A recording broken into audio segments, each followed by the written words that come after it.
Once boys and girls in this country turn 16, they get notified about their future wife. If they don't marry their assigned partner, they face harsh penalties. Plus, any romance outside of that match is strictly prohibited. This policy has helped stabilize the birth rate, and the children born from these pairings often show higher average intelligence. The story begins when our main character called Niji is staring at a girl. Her name is Misaki. We soon find out that he has been crushing on her for 5 years without her knowing. A few moments later, one of Niji's classmates reveals that he just got his notification yesterday. He mentions he's all about finding true love and wouldn't dream of marrying someone chosen by the government. Niji nods in agreement, and they all decide to make a pact to avoid marriage. When he arrives home, he declares that all he wants is to be in love with Misaki and begins having flashbacks of when they were younger. While eating dinner, Niji's mom reminds him that his birthday is in a couple of days. Niji is really anxious about the upcoming day because he only wants to be with Misaki and not anyone else. He knows he has to tell her how he feels before he gets his partner notification. So the next day at school, he tries to approach her, but the words just won't come out. As she starts to walk away, he finally gathers the courage to ask her to meet him after school. While Niji is waiting, he gets the feeling Misaki won't come.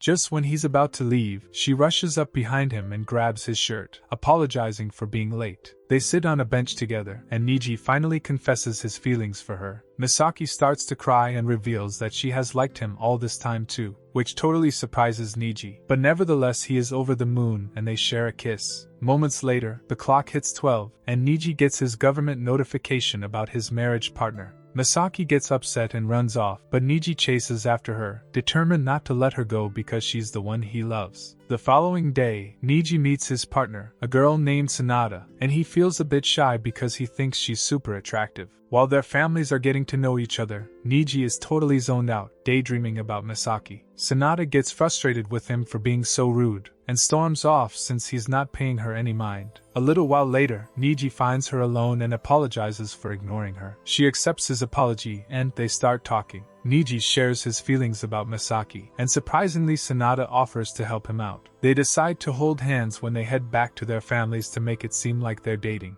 Next day at school, Niji's classmates are telling him how lucky he is to have such a cute partner, which reminds him about their upcoming meeting. He finds Sanada in the nurse's office, where she shares that she feels out of place with the other girls and is faking illness to skip class. Niji admits he's always found it tough to talk to girls, but with her, it feels natural. After school, Sanada introduces herself to Misaki, and they decide to grab some fast food. During their meal, Sanada reveals she's not really into Niji and asks Misaki about her feelings for him. Misaki admits she likes Niji, which leads Sanada to say it must be nice to experience love. After they leave, Misaki invites Sanada to meet up again, which makes Sanada tear up since she's never had friends before. A few moments later, Niji accidentally mentions that he kissed Misaki, but he quickly adds that it was before he got his notice. To his surprise, Sanada tells him to kiss her again. The next day, Niji shows up at Sanada's house and is shocked to find Misaki in her room. Sanada gives them her blessing to kiss, but just before their lips connect, Niji pulls back, as he can't bring himself to do it. Before Misaki leaves, she tells Sanada that she wants her to fall in love with Niji, as she's probably not the right girl for him. This surprises Sanada since Misaki actually has feelings for Niji. Sanada then tells Niji he has to kiss Misaki every day, which leaves him completely speechless. At school, Niji can't help but notice something odd between Misaki and his classmate Nasaka, as they keep exchanging strange looks. Later he approaches Misaki to ask about Nasaka, but just then, a teacher comes and Niji pulls her out the way so they are close to each other. Niji thinks about the consequences for being intimate with someone other than his designated partner, but finds it hard to mask his true feelings, and they end up kissing. The next day, 2 government officials come to check on Niji and Sanada's relationship. The woman explains that up to 50% of personality is genetic, and all the tests they take help determine their assigned partners. They need to choose someone by age 16 before their personalities are fully formed. After interviewing Niji and Sanada, they mention heading to Misaki's house next. Niji worries she might have received her marriage notice, but Sanada encourages him not to lose hope. At school, Niji asks Misaki if she has her assigned partner yet. She teases him, saying yes, and that they live together, but quickly reveals it's a joke and that the officials were only there for her parents. Then tells Niji that he's the only person who will ever be special to her, and the rest will all be the same no matter who they are, and they share a heartwarming kiss. Later, as Niji prepares for bed, Sanada calls to say they're going camping, and Misaki is going too. So Niji invites Nisaka to go along with him, as he doesn't know how he'll handle both girls by himself. On the day of the trip, they all take the train together. Once they arrive at the lodge, Nisaka starts preparing food. Meanwhile, Niji goes to check on the girls who are having fun at the lake in their swimsuits. A few moments later, Sanada slips on a rock and injures herself, so Niji steps in to carry her back to the lodge where her dad takes care of her injury. Later on, Nisaka warns Sanada that Niji might be in trouble if she keeps letting him get too close to Misaki, especially with the government watching. A couple of days pass, and the government calls in the new couples for a class on intimacy. They distribute condoms and demonstrate how to make love. The teacher explains that before we had words, making love was a fundamental way to connect. She then informs everyone that they must make love, or else there will be penalties. Niji devises a plan to pretend to do it, but it ends up being really awkward. Sanada confides in Niji that she's scared of him touching her and needs him to keep his distance for a bit since she's not feeling like herself. On the flip side, Misaki realizes she can't stand seeing Niji with Sanada but keeps her mouth shut, fearing they might catch on to her feelings for him. The next day, they announce a school play, and it's going to be Romeo and Juliet, Nisaka and Misaki taking the lead roles. Niji offers to help Misaki practice her lines, and while they're walking, she asks him if he's in love with Sanada. He replies no and then surprises her by saying, "I'm in love with you." Misaki pauses for a moment and confides in Niji that she's been thinking about ending it all. Niji is taken aback and asks why. She explains that it's because she's not his assigned partner, admitting that her feelings for him grow stronger every day, even though she knows it's hopeless. When the festival day arrives, Sanada shows up to watch the play, which turns out to be a huge success. Afterward, a mysterious girl approaches Niji and reveals that Misaki is actually his true destined partner. Niji then spots Sanada nearby, looking shocked as she overheard everything. She asks him if their pairing was a mistake, to which Niji says no as he doesn't want to hurt her feelings. A little while later, they manage to find Misaki and compliment her on her amazing performance in the play. Then Nisaka shows up and tells Niji he needs him to step in for his cousin at a wedding, suggesting it's a way to repay him for the camping trip. Niji agrees, and on the big day, Sanada and Misaki tag along too. After the ceremony, Niji finds Misaki alone crying. She opens up saying, "I don't care if it's a lie, just tell me you love me," which makes Niji lose it and kiss her. Later that night, Sanada advises Niji to consider marrying Misaki, explaining how their love has transformed her life for the better, giving her more friends. She also shares that they've figured out a way to avoid a match peacefully by lying to their ministry person, claiming they don't get along and that a match wouldn't work. The next day, Niji chats with Nisaka and admits he's totally confused about his feelings since he loves both Misaki and Sanada.